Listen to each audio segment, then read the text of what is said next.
Shalom, shalom, shalom, meus queridos e amados irmãos, acompanhantes aqui, seguidores do nosso canal no YouTube, do Seminário Teológico Bereshit. Nós falamos ao vivo de Lajinha, Minas, aqui do Centro de Cultura Bíblica Bereshit, CCBB. Essa instituição foi criada em 1992. De lá para cá nós estamos ministrando estudos teológicos aqui na região de Lajinha, Minas Gerais. Estamos aqui na zona da Mata Mineira, sul capixaba, e temos nesses anos trabalhado, desde 92, já passaram aqui pelos nossos bancos escolares mais de 2.000 pessoas, das quais mais de 700 já se formaram em variados cursos.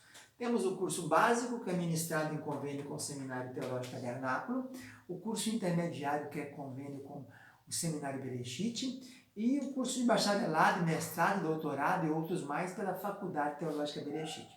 Além desses cursos livres, nós temos também um convênio com a Faculdade FACETEM, Faculdade de Ciência e Teologia do Norte do Brasil, para ministrar os cursos de Pedagogia, Administração e Teologia, curso superior do MEC.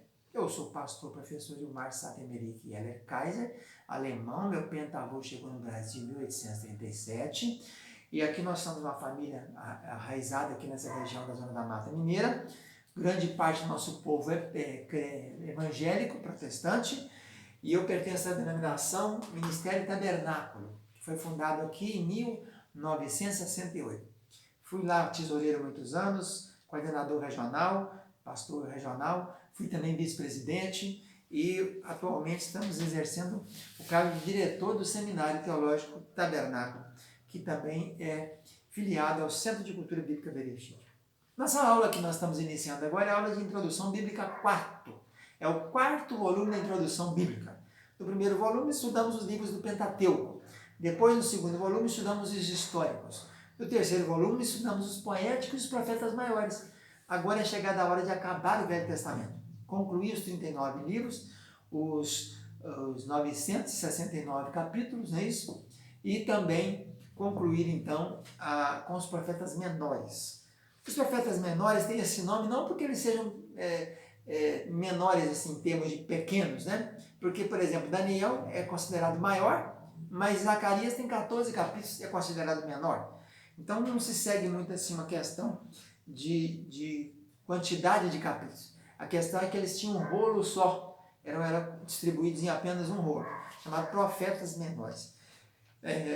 Eles profetas menores são Oséias, Joel, Amós, Obadias, Jonas, Miqueias, Naum, Sofonias, Abacuque, né? Jonas, Miqueias, Naum, Abacuque, Sofonias, Ageu, Zacarias, Malaquias, assim dividido de 3 em 3. Eles então, esses profetas, eles são 12 livros, que reúnem 67 capítulos, muitos versículos, num período de mais ou menos 400 anos. Então vamos fazer dois modelos de divisão. Primeira divisão vai ser no modelo do referente aos impérios da época. Então tem o auge do poder assírio, depois tem o declínio do poder assírio, com a queda de Nínive em 612 a.C., e depois tem o pessoal retornando, depois do exílio, voltando para a Terra Santa. Então os primeiros livros são algo que relatam, que escrevem sobre o período do auge do poder assírio. Então tem Oséias, Joel, Amós, Obadias, Jonas e Miqueias. Esses 6 retratam o poder assírio, o império assírio, no seu auge, nos seus píncaros da glória. Depois, 3 profetas mostram o declínio dele, que é Naum, Abacuque e Sofonias. Então nós temos aí esses 3 que mostram esse período do declínio, da queda, né, do império assírio. E depois nós temos os 3 livros que retratam o retorno do povo judeu para a sua terra. No caso, as 2 tribos de Judá e Benjamim, Ageu, Zacarias e Malaquias. Do ponto de vista da cronologia agora, em termos de tempos, começando com Joel, no ano 800, mais ou menos no período do rei Joás, né? Aquele menino pequeno que começou a reinar com 7 anos, na mão do profeta, do sacerdote Joiada, né? Depois que a Atalia tomou o reino, reinou 6 anos e matou os descendentes do rei Acasias, né?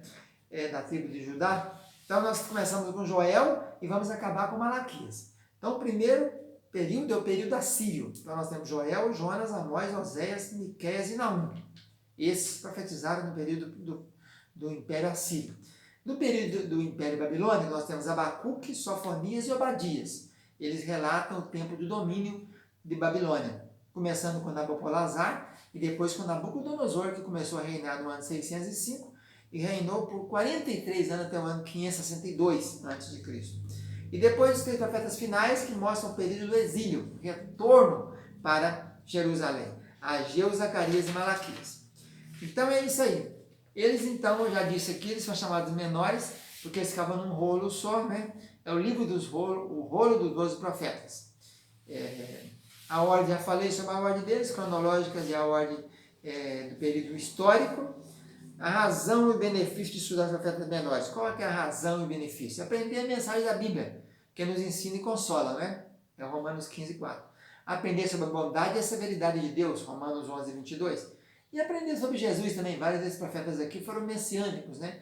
Tem vários que falaram, como Miqueias falou sobre a cidade onde Jesus nasceria, e Zacarias fala sobre a venda que Judas vendeu Jesus por moedas de prata, etc. Nessa introdução nossa também, quero falar um pouquinho sobre a palavra massá, que é chamada de sentença ou peso ou carga.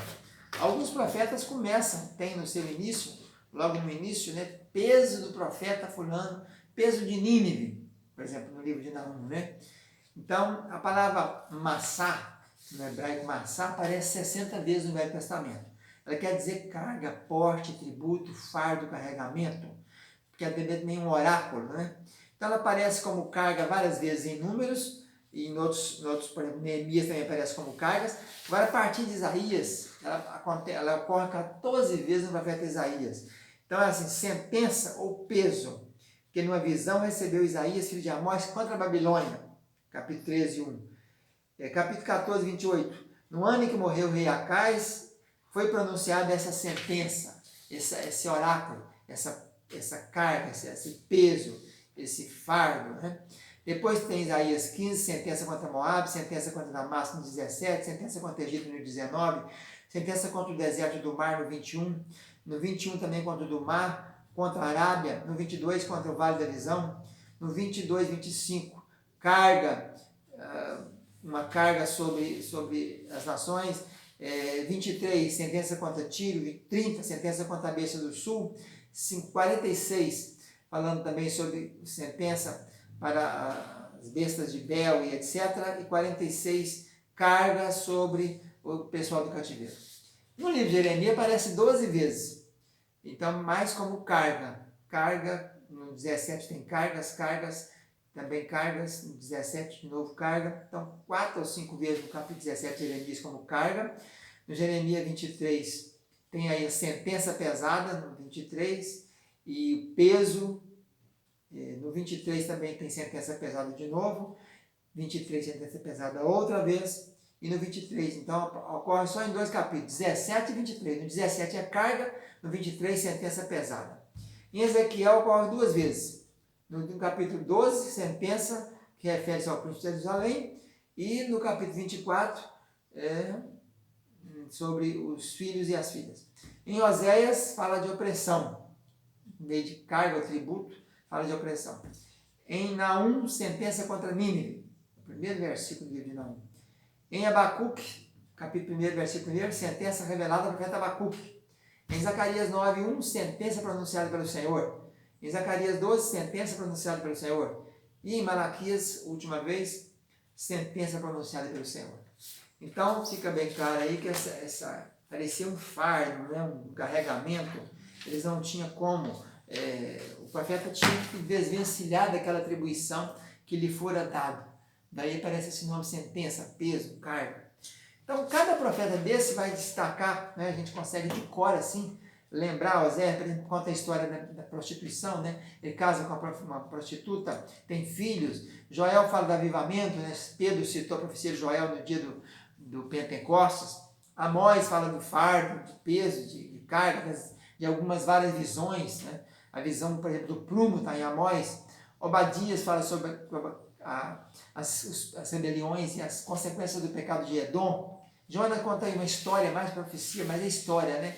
Conta a história de um homem que foge, vai para Tarsis, e um grande peixe, etc. E ele prega para a cidade, todos se convertem, mais de 120 mil pessoas, né? de ômega, etc. Miqueias fala então do local onde nasceria Jesus, e tu, Belém, Efrata, né? Naum citando a Nínive, né? A queda de Nínive. Abacuque falando da visão, leia para quem passar correndo, aviva a tua obra no decorrer dos dias, ainda que a figueira não floresça, não haja mantimento e tal. Sofonias, que profetizou no tempo do avivamento do rei Josias. Ageu, falando do saco furado, a visão do saco furado. Zacarias, 8 visões maravilhosas, a visão do Éfa, a visão dos cavalos, a visão dos carros, né? Muito, muito interessante. E Malaquias encerrando com a questão do dízimo, nem quer me roubar no dízimo das ofertas, do Senhor Todo-Poderoso, no sabão, na potássia, no sabão dos lavandeiros. Então essa é a nossa introdução do livro dos profetas menores. Agora passaremos a falar sobre cada um. Fica na paz, tchau, tchau.